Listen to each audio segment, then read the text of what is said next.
Pink villa की report और हिमेश मनकड़ के ट्वीट के बाद सोशल मीडिया पर ये न्यूज ट्रेंड हो गई कि नीतीश तिवारी की रामायण ट्रिलॉजी अब भी एक्टिवली वर्किंग स्टेज पर है। रिपोर्ट्स की माने तो इसकी शूटिंग 2024 के फरवरी में शुरू हो जाएगी। और सबसे बड़ी बात ये है कि क्या आदि पुरुष के बहुत बड़े बैकलैश के बाद भी प्रोड्यूसर और डायरेक्टर्स अब भी इस एपिक को बनाने में काफी इंटरेस्टेड नजर आ रहे हैं।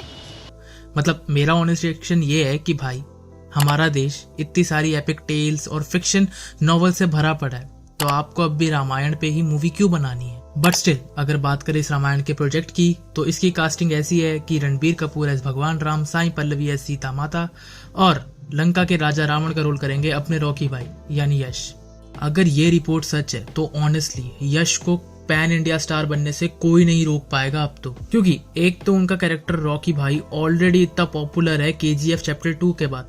तो ऐसे में अगर ये प्ले कर रहे हैं वो रोल तो ड्यूड कुछ अलग ही होने वाला है। और ये सब गॉसिप से पहले ये भी कहा जा रहा था कि मधु मंटेना भी इस मूवी के प्रोड्यूसर है, बट अब वो अटैच्ड है या नहीं ये तो फ्यूचर में ही पता लगेगा। और इवन ये भी कहा जा रहा है कि इसका VFX करेगी DNEG, जिन्होंने ड्यून और ब्रह्मास्त्र मूवी के VFX करे हैं। ब्रह्मास्त्र मूवी चाहे कितनी भी मिड हो मगर उसके VFX तो अच्छे थे, ये तो हर कोई एग्री करेगा। बट बात ये है कि ये न्यूज कितनी सच है कितनी झूठ, क्योंकि अगर VFX का स्टूडियो DNEG है फिल्मी कंपेनियन के आर्टिकल के अकॉर्डिंग, तो अब तक तो इसका एक्चुअल स्टूडियो भी रिवील हो जाना चाहिए। इसके एक्चुअल स्टूडियो से मेरा मतलब है कि ये मूवी किसके प्रोडक्शन के अंडर बन रही है। बट स्टिल अब भी कंफर्म नहीं है कि ये प्रोजेक्ट किस स्टूडियो के अंदर बन रहा है। और ऑनेस्टली कहूँ मैं इस प्रोजेक्ट के लिए एक्साइटेड भी हूँ और थोड़ा सा डरा हुआ भी हूँ। फर्स्ट ऑफ ऑल मैं चाहता हूँ कि बाहुबली की तरह इसकी एक्शन कोटिंग ना करी जाए, इसको मणिरत्नम की पोनियन सेल्वन की तरह बनाना चाहिए। मतलब इसको एक आर्टिस्टिक अप्रोच देनी चाहिए जैसी पोनियन सेल्वन में थी। तलवार मैं केवल चोल साम्राज्य के लिए उठा सकता। मैं चोल राज्य का सैनिक हूँ, चोल प्रजा का सेवक हूँ, जिसमें कैरेक्टर्स और वर्ल्ड बिल्डिंग बहुत जरूरी हो। हाँ, कुछ एक्शन सीक्वेंसेस भी जरूरी होते हैं मूवी को एंगेजिंग बनाने के लिए, मगर उसके लिए इनके पास फाइनल बैटल और बीच बीच में एलिमेंट्स होंगे जहाँ वो एक्शन दिखा सकते हैं। बट मैं पर्सनली चाहता हूँ कि रामायण जैसी मूवी के एक्शन सीक्वेंसेस ग्राउंडेड ही हो, राजा मौली की मूवीज की तरह लार्जर देन लाइफ नहीं दिखाया जाए तो ज्यादा बेहतर रहेगा। लास्ट टाइम जब किसी ने बाहुबली जैसा कुछ बनाने का सोचा था तो हमारे सामने आदि पुरुष जैसी मूवी निकल के आई थी, जो कि क्या थी हमें उस पर नहीं जाना चाहिए। और दूसरा, एक तो इसकी कास्टिंग, रणबीर कपूर एज भगवान राम। भगवान राम का कैरेक्टर कोई एंग्री यंग मैन नहीं है जैसा कि आदि पुरुष में हमें देखने मिला था। भगवान राम का कैरेक्टर इतना काम एंड स्वीट है कि हम सब उनको पुरुषोत्तम बोलते हैं। और मेरी चॉइस पर्सनली भगवान राम के रोल के लिए शुरू से नई जनरेशन के एक्टर्स में थी रणबीर कपूर या फिर दुलकर सलमान। मतलब मेरे अकॉर्डिंग ये दो एक्टर्स बहुत ही परफेक्ट लगेंगे इस रोल में। बट अब रणबीर कपूर को फाइनलाइज किया गया है भगवान राम के रोल में, तो आई होप सो कि प्रोड्यूसर्स और कास्टिंग डायरेक्टर दुलकर सलमान को एज लक्ष्मण अप्रोच करे, बिकॉज इन दोनों को स्क्रीन पे देखने में ज्यादा मजा आएगा। दूसरा, साई पल्लवी एज सीता। ये इतनी वर्सेटाइल और सिंपल एक्ट्रेस है जिनको लोग उनकी एक्टिंग स्किल से कम और स्क्रीन प्रेजेंस से ज्यादा जानते हैं। सो मुझे बताने की जरूरत नहीं है कि ये सीता माता के रोल में कितनी परफेक्ट लगेंगी। और यश एज रावण, इस पे मैं बाद में आऊंगा। सबसे बड़ी बात, ये एक ट्रिलॉजी है जो कि मेरे हिसाब से बेस्ट चीज़ है इस प्रोजेक्ट की, क्योंकि मुझे डोलॉजी से ज़्यादा ट्रिलॉजी देखना पसंद है।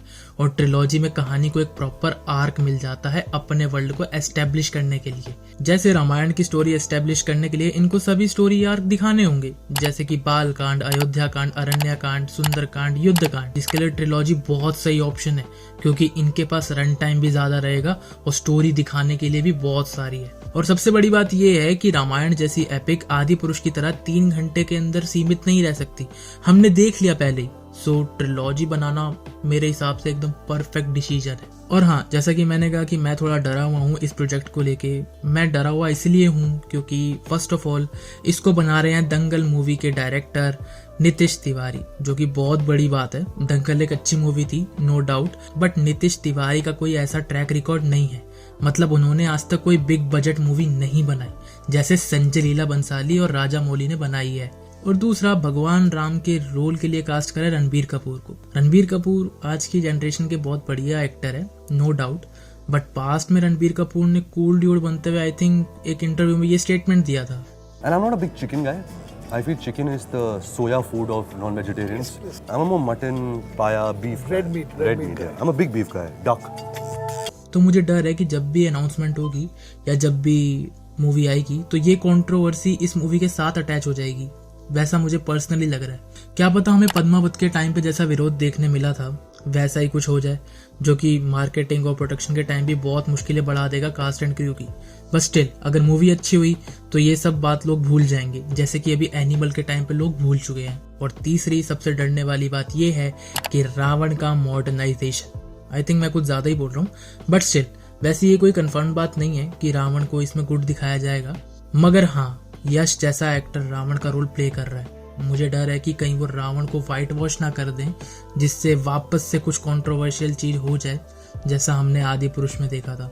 आदि पुरुष परफेक्ट एग्जाम्पल है कि कैसे प्रोड्यूसर रिस्क ना ले हमारी इस एपिक से, जिससे लोगों के सेंटिमेंट्स जुड़े हैं। मेरी बातों से ये तो पता लग गया होगा कि ये बड़ा ही नाजुक सा प्रोजेक्ट है। इस प्रोजेक्ट को डायरेक्टर्स और पूरी कास्ट एंड क्रू को बहुत स्मार्टली हैंडल करना होगा। अब मुझे देखना है कि इस मूवी की कब प्रॉपर अनाउंसमेंट होगी और कब पूरे रिलायबल सोर्स से इस मूवी की कास्ट एंड क्रू और पूरा का पूरा सेटअप किया जाएगा। मैं तो काफ़ी एक्साइटेड हूँ। जैसे कोई अपडेट आएगी या फिर कोई भी न्यूज़ आएगी या फिर कोई भी बात होगी, मैं इस रामायण ट्रिलॉजी को लेके काफ़ी कुछ डिस्कस करूँगा, काफ़ी कुछ, कॉज मैं फ़ैन हूँ एपिक टेल्स का। बाकी मैं पर्सनली चाहता हूँ कि ये प्रोजेक्ट आए, नीतीश तिवारी इस नई जनरेशन को एक इफेक्टिव वे में रामायण की कहानी सुनाए और बताएं कि बुराई के आगे अच्छाई की कैसे जीत होती है। अब मैं मिलता हूँ आपसे नेक्स्ट वीडियो में, तब तक के लिए बाय बाय।